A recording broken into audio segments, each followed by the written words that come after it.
અમદાવાદના દાણી લીમડામાં કાપડ બનાવતી ફેક્ટરીમાં આગથી અફરાતફરી, ફાયર વિભાગની 9 ગાડીઓ ઘટના સ્થળે.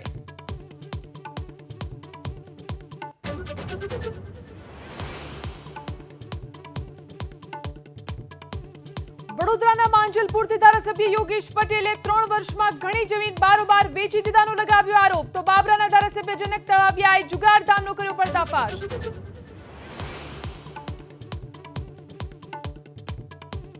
અરવલ્લીના શામળાજી મંદિર પર શરૂ કરાશે લેસર શો. મંદિરનો પૌરાણિક ઇતિહાસ અને મહત્વ થશે રજૂ. સરકારે તૈયારીઓને આપ્યો આખરી ઓપ.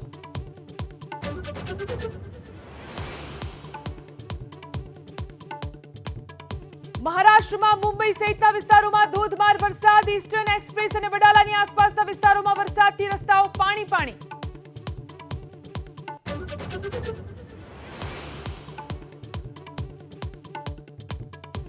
ઉત્તરાખંડના અલ્મોડામાં જંગલમાં આગ બુઝાવવાની કામગીરી સમયે 4 વનકર્મીના મોત, 4 દાઝ્યા. હેલિકોપ્ટરની મદદથી આગ પર કાબુ મેળવવાનો પ્રયાસ.